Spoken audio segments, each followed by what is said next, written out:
Let's move on to something the president did today. He tweeted about the coronavirus this morning. This comes as Japanese officials said 61 people now have tested positive for the virus on that quarantine cruise ship just off of Yokohama. The president tweeted, "Just had a long and very good conversation by telephone with President Xi of China. He is strong, sharp, and powerfully focused on leading the counterattack on the coronavirus. He feels they are doing very well." He goes on to say the U.S. is working closely with China. I got to throw this to the panel. Does anyone believe that Xi isn't under some kind of internal pressure at the mishandling? You've got 20,000 plus people infected. You have over 600. The doctor who discovered it. And people apparently are very upset about that in particular. Yeah, because he was imprisoned for trying to spread the word about it.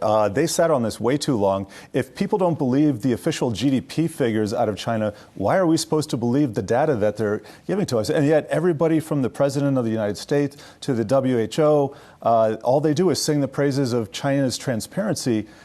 There's so many reports out there. It's difficult to know what you can believe and you can't. But this is an autocratic regime here. This is a communist regime. I don't think we're hearing the full story right now.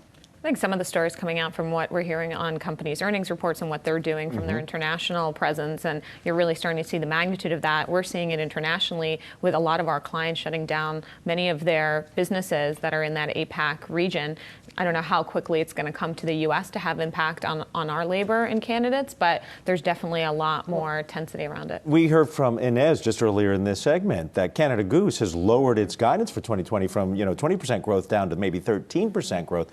Because of China, because of coronavirus. And you're going to have to think that at some point that's going to affect hiring, right? By some of these companies, even that have operations here in the U.S., if they are seeing less demand. If it continues, definitely, I think for the U.S. right now, it's just not enough time for it to impact the hiring here. But it could be U.S.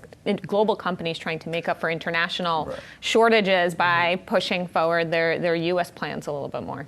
Yeah, I agree. If this only becomes a 2 to 3 month episode, then probably contained will suffer maybe 0.1 to 0.2 percentage points taken from GDP.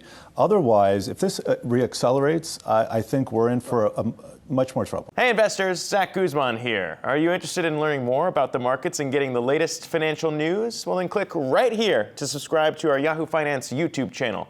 Get the latest up-to-the-minute market analysis, big interviews in the world of finance, and information on how to manage your money every day wherever you are.